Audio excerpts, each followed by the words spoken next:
اعوذ باللہ السمیع العلیم من الشیطان الرجیم بسم اللہ الرحمن الرحیم۔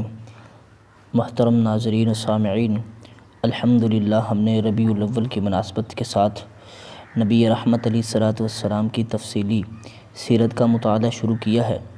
اس کے لیے ہم نے الرحیق المختوم کتاب کا انتخاب کیا ہے۔ آج انشاءاللہ ہم نبوت و رسالت کی چھاؤں میں اس ٹاپک کو انشاءاللہ مکمل پڑھیں گے۔ جن لوگوں نے پہلے وہ والے لیکچر نہیں دیکھے تو ہمارے چینل پہ جا کر پلے لسٹ میں الرحیق المختوم کا ریڈنگ والا جو پلے لسٹ ہے اس میں جا کر آپ دیکھ سکتے ہیں۔ چلیں جی بسم اللہ کر کے ہم شروع کرتے ہیں۔ ویڈیو کو اینڈ تک دیکھا کریں۔ ہر مسلمان کے لیے ضروری ہے کہ نبی علیہ السلام کی رسالت کو پڑھا جائے، سنا جائے۔ جن کے پاس پڑھنے کا ٹائم نہیں ہے وہ سن کے نبی علیہ السلام کی سیرت کو سیکھیں۔ ٹھیک ہے جی۔ نبوت و رسالت کی چھاؤں میں سب سے پہلے ہے غار حرا کے اندر۔ رسول اللہ صلی اللہ علیہ وسلم کی عمر شریف جب 40 برس کے قریب ہو چکی اور اس دوران آپ کے اب تک کے تأملات نے قوم سے آپ کا ذہنی اور فکری فاصلہ بہت وسیع کر دیا تھا، تو آپ کو تنہائی محبوب ہو گئی۔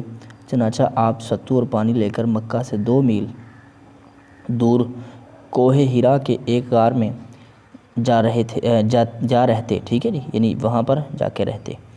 یہ ایک مختصر سا غار ہے جس کا طول 4 گز، عرض 1.25 گز۔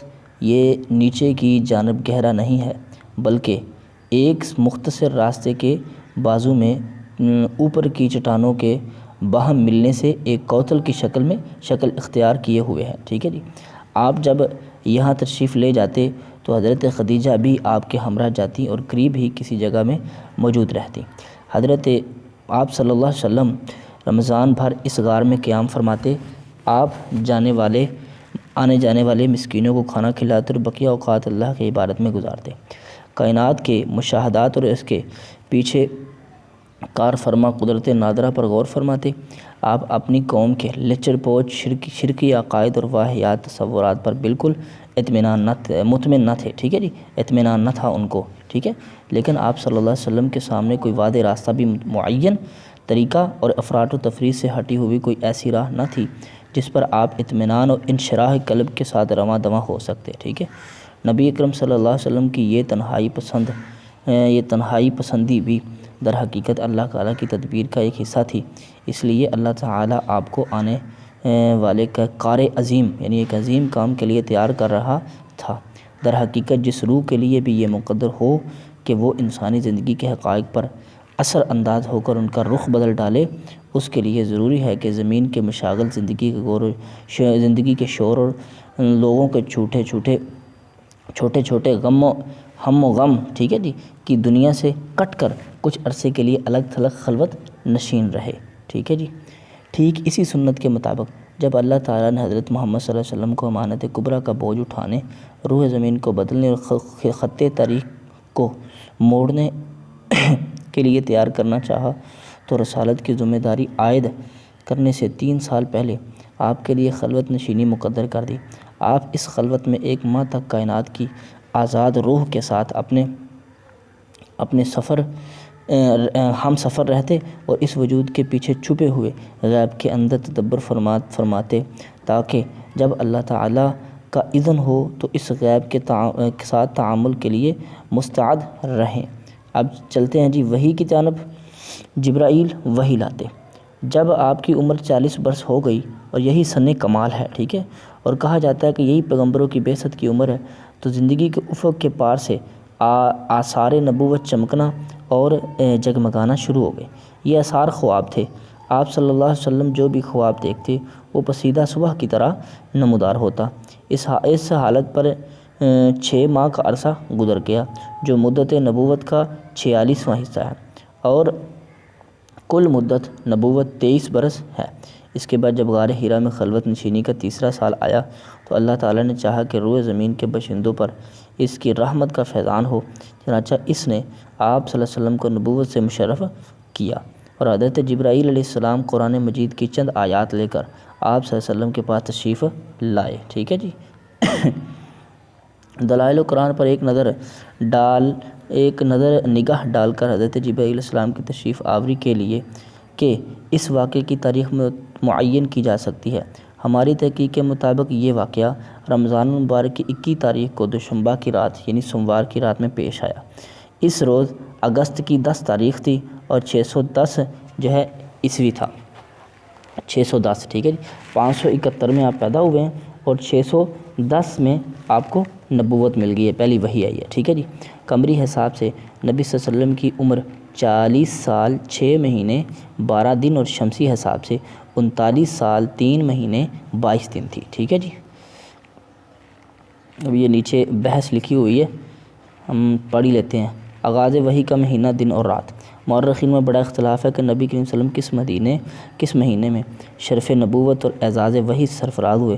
بیشتر سیرت نگار کہتے ہیں کہ یہ ربیع الاول کا مہینہ تھا، لیکن ایک گروہ کہتا ہے کہ یہ رمضان کا مہینہ تھا۔ بعض یہ بھی کہتے ہیں کہ جب رجب کا مہینہ تھا۔ اچھا جی، یہ نیچے حوالے جات دیے ہوئے ہیں، کہاں کہاں دیکھیں تو اس کتاب والے نے جو نچوڑ نکالا ہے نا جی، وہ ہے جی رمضان المبارک میں۔ آئیے اب ذرا حضرت عائشہ رضی اللہ تعالیٰ کی زبانی سے اس واقعے کی تفصیل سنیے۔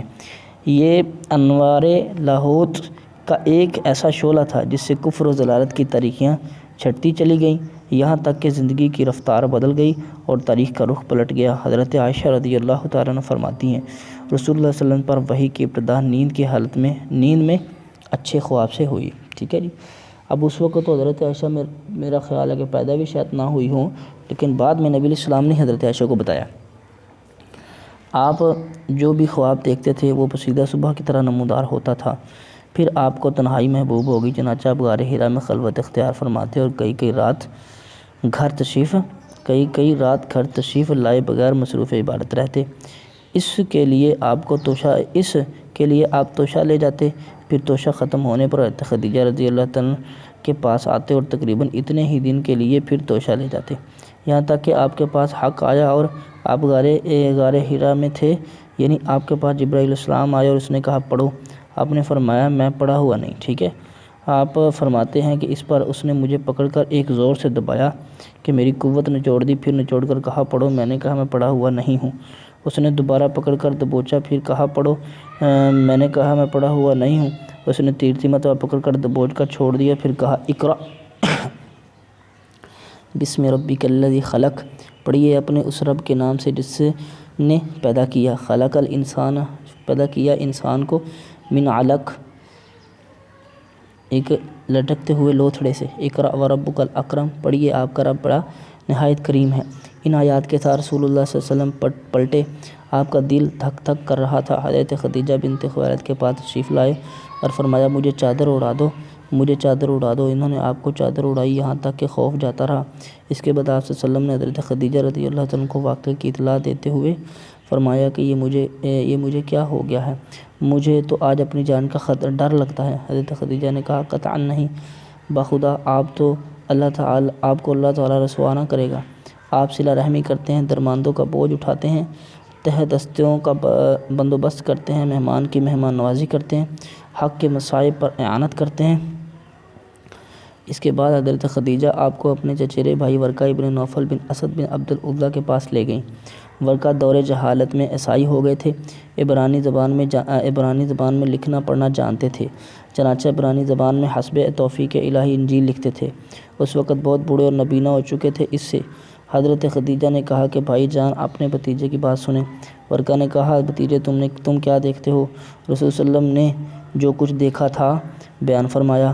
اس پر ورقہ نے آپ سے کہا یہ تو وہی ناموس ہے جسے اللہ تعالیٰ نے موسیٰ علیہ السلام پر نازل کیا تھا، کاش میں اس وقت توانا ہوتا، کاش میں اس وقت زندہ ہوتا جب آپ کی قوم آپ کو نکال دے گی۔ رسول صلی اللہ علیہ وسلم نے فرمایا اچھا تو کیا یہ لوگ مجھے نکال دیں گے؟ ورقہ نے کہا ہاں، جب بھی کوئی آدمی اس طرح کا پیغام لایا جیسے تم لائے ہو تو اسے ضرور اس کے ساتھ ضرور دشمنی کی گئی، اور اگر میں تمہارا زمانہ پالوں تو تمہاری زبردست مدد کروں گا۔ اس کے بعد ورقہ جلد ہی فوت ہو گئی اور وحی رک گئی، ٹھیک ہے جی۔ طبری اور ابن ہشام کی روایت سے معلوم ہوتا ہے کہ آپ اچانک وحی کی آمد کے بعد غار حرا سے نکلے تو پھر واپس آ کر اپنی بقیہ مدت قیام پوری کی۔ اس کے بعد مکہ مکرمہ تشریف لائے۔ تبری کی روایت سے آپ کے نکلنے کے بعد کے سبب پر روشنی ڈالنی پڑتی ہے۔ روایت یہ ہے کہ رسول صلی اللہ علیہ وسلم وحی کی آمد کا تذکرہ کرتے ہوئے فرمایا کہ اللہ کی مخلوق میں شاعر اور پاگل سے بڑھ کر میرے نزدیک کوئی قابل نفرت نہ تھا۔ میں شدت نفرت سے ان کی طرف دیکھنے کی تاب نہ رکھتا تھا۔ اب جو وحی آئی تو میں اپنے جی میں کہا کہ یہ نکارہ یعنی خود آپ شاعر یا پاگل میرے بارے میں قریش ایسی بات کبھی نہ کر سکیں گے۔ میں پہاڑ کی چوٹی پر جا رہا ہوں، وہاں سے اپنے آپ کو نیچے لڑکا دوں گا اور اپنا خاتمہ کر لوں گا اور ہمیشہ کے لیے راحت پا جاؤں گا۔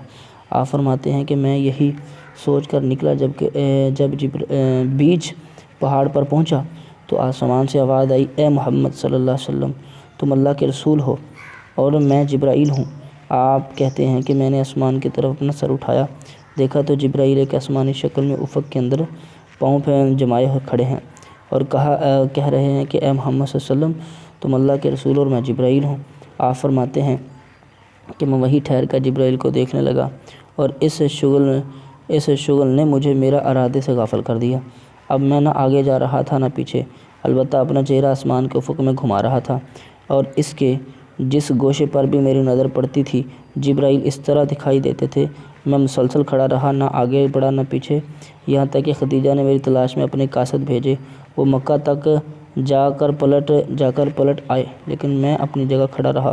پھر جبرائیل چلے گئے اور میں بھی اپنے اہل خانہ کی طرف پلٹ آیا۔ خدیجہ کے پاس پہنچ کر ان کی ران کے پاس انہیں پر ٹیک لگا کر بیٹھ گیا۔ انہوں نے کہا، ابو القاسم آپ کہاں تھے؟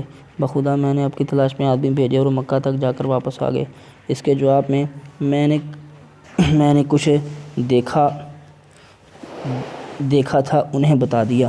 انہوں نے کہا، چچا کے بیٹے، آپ خوش ہو جائیں اور ثابت قدم رہیں، اس ذات کی قسم جس کے قبضے میں میری جان ہے، میں امید کرتی ہوں کہ آپ اس امت کے نبی ہوں گے۔ اس کے بعد ورقہ ابن نوفل کے پاس گئیں، انہیں ماجرا سنایا۔ انہوں نے کہا، قدوس قدوس اس ذات کی قسم جس کے ہاتھ میں ورقہ کی جان ہے، ان کے پاس وہی ناموس اکبر آیا ہے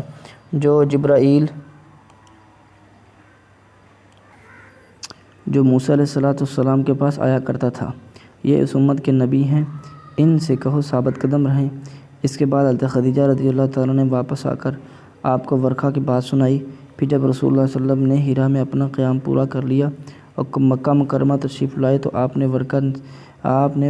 سے ورقہ نے ملاقات کی اور آپ کی زبانی تفصیلات سن کر کہا، اس ذات کی قسم جس کے ہاتھ میں میری جان ہے، آپ اس امت کے نبی ہیں، آپ کے پاس وہی ناموس اکبر آیا ہے جو موسیٰ علیہ السلام کے پاس آیا تھا۔ وحی کی بندش۔ رہی بات یہ کہ وحی کتنے دنوں تک بند رہی، تو اس سلسلے میں ابن سعد ابن عباس سے ایک روایت نقل کی ہے جس کا مفہوم یہ ہے کہ یہ بندش چند دن کے لیے تھی، ٹھیک ہے، اور سارے پہلوؤں پر نظر ڈالنے کے بعد یہی بات راجح بالکل یقینی معلوم ہوتی ہے۔ اور یہ جو مشہور ہے کہ وحی کے بندش 3 یا 2.5 سال تک رہی، تو یہ قطعاً صحیح نہیں ہے، البتہ یہاں دلائل پر بحث کرنے کی گنجائش نہیں ہے۔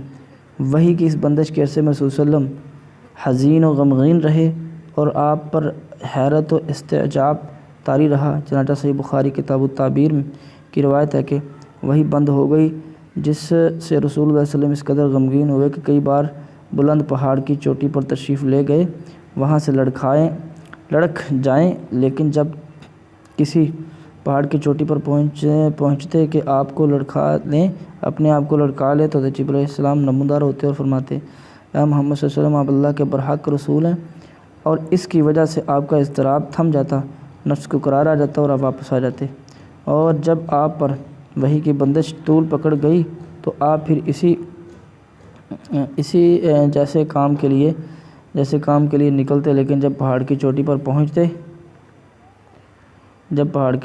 پہنچتے تو حضرت جبرائیل علیہ السلام نمودار ہو کر پھر وہی بات دہراتے۔